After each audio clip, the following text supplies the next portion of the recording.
Subscribe பண்ணாதவங்க subscribe பண்ணுங்க. அப்படியே பக்கத்துல இருக்க பெல் ஐகானையும் பிரஸ் பண்ணுங்க.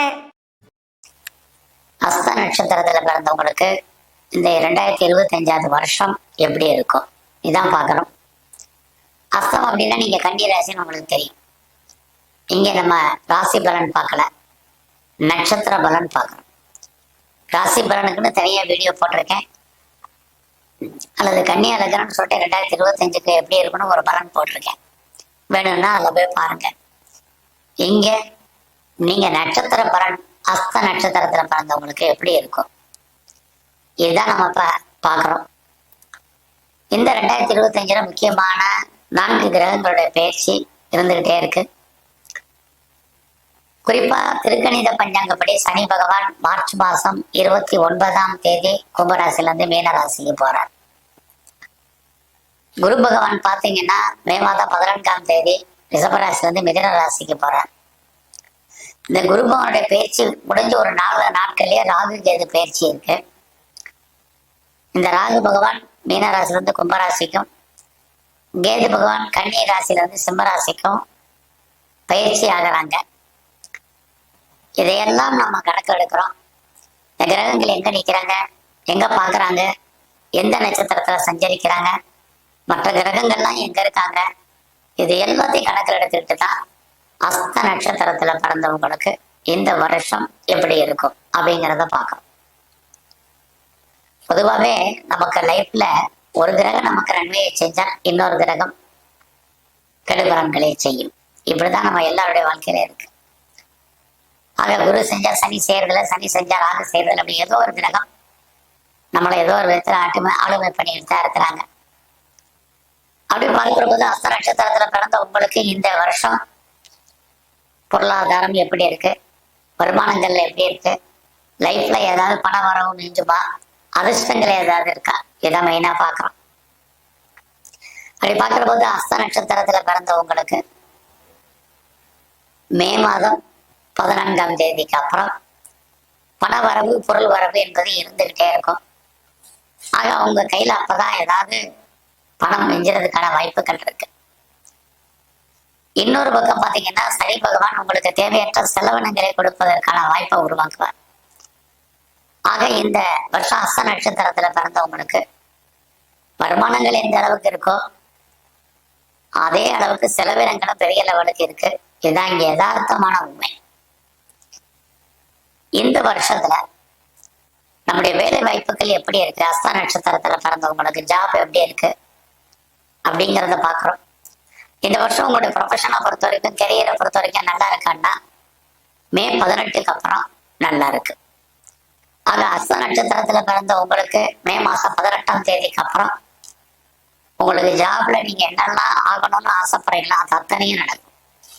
குறிப்பா நீங்க கவர்மெண்ட் சர்வீஸ்ல இருக்கீங்க, அல்லது ஒரு பெரும்பாலான கம்பெனிகள்ல இருக்கீங்க, பிரைவேட் செக்டர்ல இருக்கிறவங்களுக்கெல்லாம் மே மாதம் 18ஆம் தேதிக்கு அப்புறம் நீங்க ஏதாவது ப்ரொமோஷன் எதிர்பார்த்தா கிடைக்கும், இன்கிரிமெண்ட் எடுத்தா கிடைக்கும், அதாவது இன்சென்டிவ் எதிர்பார்க்குறீங்க, போனஸ் எதிர்பார்க்குறீங்க, வேற ஏதாவது மானிட்டரி பெனிஃபிட் எதிர்பார்க்குறீங்க, அத்தனைக்கும் பாசிபிலிட்டிஸ் இருக்கு.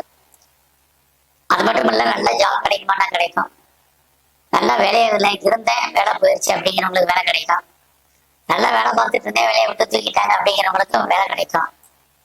எல்லாமே மே மாசம் 18ஆம் தேதிக்கு அப்புறம் இது அத்தனைக்கும் பாசிபிலிட்டிஸ் இருக்கு. எனக்கு இன்கிரிமெண்ட் இல்லை, போனஸ் இல்லை அப்படிங்கிறவங்களுக்கு அத்தனை பேருக்கும் அது அத்தனையுமே கிடைக்கும். ஆக இந்த வருஷம் அஸ்த நட்சத்திரத்துல பிறந்தவங்களுக்கு உங்களுடைய ப்ரொஃபஷனை பொறுத்த வரைக்கும் நல்லா இருக்கு. ஜாப்ல நீங்க எவ்வளவு எஃபர்ட் எடுத்து பண்ணீங்களோ ரெகக்னைஸ் இருக்கு. ஸோ உங்களுடைய கொலீக்ஸ் உங்களுக்கு வேலையில சப்போர்ட் பண்ணுவாங்க. உங்களுடைய சுப்பீரியர் யாராவது இருந்தால் உங்களுக்கு வேலையில கோஆபரேஷன் பண்றதுக்கான வாய்ப்புகள் நிறையவே இருக்கு. ஆக வேலை வாய்ப்புகளை பொறுத்த வரைக்கும் பெரிய பயம் வேண்டாம். ஏதாவது ஒரு ஜாப், ஏதாவது ஒரு வேலை, வருமானம், உடல் உழைப்பு சார்ந்த சம்பாத்தியங்கள் உங்களுக்கு உறுதியா இருந்துகிட்டே இருக்கும்.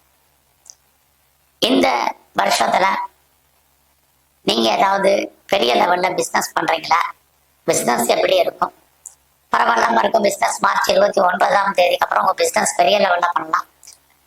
யாரெல்லாம் பிசினஸ் எஸ்டாப்ளிஷ் பண்ணணும்னு நினைக்கிறீங்களோ பண்ணுங்க.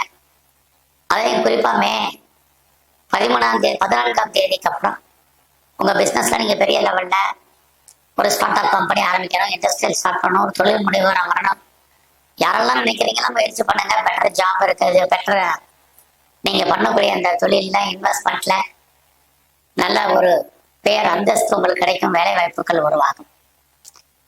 ஆக யாரெல்லாம் பெரிய லெவல்ல இண்டஸ்ட்ரியல் ஸ்டார்ட் பண்ண நினைக்கிறீங்களோ மே மாசம் 14ஆம் தேதிக்கு அப்புறம் பண்ணுங்க. அஸ்த நட்சத்திரத்துல பிறந்தவங்களுக்கு நல்லா இருக்கும். அதோட இந்த வருஷத்துல ரொம்ப நாளா எனக்கு திருமணம் நடக்கல, டிலே ஆயிட்டு இருக்கு, மேரேஜ் நடக்கல அப்படிங்கிறவங்களுக்கு திருமணத்துக்கான வாய்ப்புகள் இருக்கு. அதுலயும் குறிப்பா நம்முடைய ஜாதி, மதம், இனம், மொழிக்கு அப்பாற்பட்ட தொடர்பு, லவ் அஃபேருக்கான பாசிபிலிட்டிஸ், லவ் சக்சஸ் ஆகி மேரேஜில் முடிவதற்கான சூழ்நிலைகள் இது அத்தனை இருக்கு.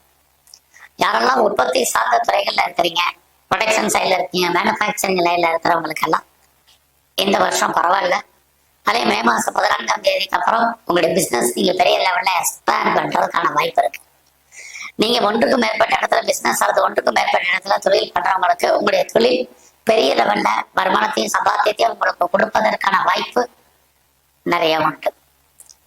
நீங்க அது மட்டும் இல்ல, சிறு தொழில், சுய தொழில், வீட்டில் வச்சுட்டு பண்ணக்கூடிய தொழில், ஆன்லைன் பிசினஸ், மேனுஃபேக்சரிங் லைன்ல இருக்கிறவங்க அத்தனை பேருக்கும் பிசினஸ் பரவாயில்ல. அதே அஸ்த நட்சத்திரத்துல பிறந்தவங்களுக்கு இந்த வருஷத்துல இது வரைக்கும் திருமண நிலைக்கெல்லாம் திருமணம் உண்டு, குழந்தை பாய்க்கம் இல்லைன்னா குழந்தை பாய்க்கம் உண்டு. குழந்தைக்காக ட்ரை பண்ணிட்டு உங்களுக்கு இறையெல்லாம் குழந்தை கிடைக்கும். ட்ரீட்மெண்ட் எடுத்து சக்சஸ் ஆகிறவங்களுக்கு ட்ரீட்மெண்ட் சக்சஸ் ஆகும். இந்த வருஷத்துல மெயினா நல்ல ஜாப், நல்ல வேலை, நல்ல வருமானங்கள் உங்களுக்கு இருந்தால் கூட கடன் தேவையில்லாம வாங்காதீங்க, இல்லைன்னா கடன் கூடும். பின்னாடி பெரிய லெவல்ல அந்த கடனால் உங்களுக்கு வட்டி கட்ட வேண்டிய காலகட்டங்கள் உண்டு, மன உளைச்சல்கள் உண்டு. அதனால அது விஷயத்துல கவனம். இந்த வருஷம் உங்களோட ஹெல்த் கண்டிஷன்லயுமே கான்சென்ட்ரேட் பண்ணுங்க. இல்லைன்னா உடல் ஆரோக்கியம் சுமாரா இருக்கும், உடம்புல நோய் எதிர்ப்பு சக்தி குறைவாயிடும். அது முக்கியம். கணவன் அல்லது மனைவி 2 பேர்ல உடல் ஆரோக்கிய குறைவுகள் ஏற்படும், தேவையற்ற விரயம், நஷ்டம், வைத்திய செலவுகள். இந்த வருஷம் எப்படி மேரேஜுக்கு உண்டு, அதே மாதிரி டிவோர்ஸ் அப்ளை பண்ணவங்களுக்கு மே 18க்கு அப்புறம் டிவோர்ஸ் கிடைப்பதற்கான வாய்ப்புகள் நிறைய இருக்கு. ஆக அஸ்த நட்சத்திரத்துல பிறந்த உங்களுக்கு இந்த வருஷம் நீங்க விவசாயம் சார்ந்த துறைகளாக இருந்தால் பரவாயில்ல. நீங்க ஏதாவது ஷேர்ஸ்ல பெருசா இன்வெஸ்ட்மெண்ட் பண்ணதும், ட்ரேடிங் பண்ணணும், ஆன்லைன் பிசினஸ் பண்ணணும் நினைக்கிறவங்களுக்கு நார்மல் ரிட்டர்ன்ஸ் இருக்கு. குடும்பத்துல இருந்தாலும் சுபகாரியங்கள், சுப நிகழ்ச்சிகள் நடக்காம இருக்கிறவங்க நடக்கும். அதுலயும் அஸ்த நட்சத்திரத்துல பிறந்த உங்களுக்கு இந்த வருஷத்துல உங்களுடைய உழைப்பு மற்றவருக்கு இல்லாம உங்களுக்கு பிரயோஜனம் இல்லை. எல்லா விஷயத்திலும் திருப்தியான மனநிலை ஏற்படுத்துங்க. குறிப்பா மே 18க்கு அப்புறம் நீங்க பிசினஸ் பண்ணாலும் சரி, சர்வீஸ் பண்ணாலும் சரி, திருப்தியான மனநிலை என்பது வேணும். இல்லைன்னா எல்லாமே உங்களுக்கு ஒரு அன்சாட்டிஸ்ஃபைடா இருப்பதற்கான சூழ்நிலைகள், அதனால் உங்களுக்கு பிரச்சனைகள் இது அத்தனையும் உண்டு. இந்த வருஷம் உங்களுடைய எஜுகேஷன்ல நீங்க கவனம் செலுத்துங்க. குறிப்பாக உங்களுடைய எல்லா விதமான கல்வியிலையும், அது அண்டர் எஜுகேஷனாலும் சரி, ஹையர் ஸ்டடியா இருந்தாலும் சரி, ஹையர் எஜுகேஷனா இருந்தாலும் சரி, கல்வியில பெரிய லெவல்ல நீங்க கான்சென்ட்ரேட் பண்ணுங்க. அப்பதான் நீங்க பெரிய லெவல்ல சைன் பண்றதுக்கான வாய்ப்புகள் இருக்கு. இந்த வருஷத்துல நீங்க மே 18க்கு அப்புறம் யாரெல்லாம் ஃபாரின்ல இன்வெஸ்ட்மெண்ட் பண்ணணும், அதாவது அதர் கண்ட்ரில இன்வெஸ்ட் பண்ணணும், அதர் ஸ்டேட்ல இன்வெஸ்ட்மெண்ட் பண்றீங்க, பாஸ்போர்ட் விசா எதை அப்ளை பண்ணிருந்தீங்கன்னா வந்துடும். பிஆருக்கு, கிரீன் கார்டுக்கு, சிட்டிசன்ஷிப்புக்கு அப்ளை பண்ணவங்களுக்கு அது எல்லாமே பாசிபிலிட்டிஸ் உண்டு. இது அத்தனையும் அஸ்த நட்சத்திரத்துல பிறந்தவங்களுக்கு இருக்கு. இந்த வருஷம் முழுவதுமே நீங்க சனி பகவானை பிரதானமா வழிபாடு பண்ணுங்க. ஆஞ்சநேயரை தரிசனம் பண்ணிட்டு வாங்க. உங்க வாழ்க்கையில நல்ல முன்னேற்றம் அமையும். நன்றி, வணக்கம். மேலும் தகவலுக்கு எங்க சேனலை மறக்காம சப்ஸ்கிரைப் பண்ணுங்க. நன்றி.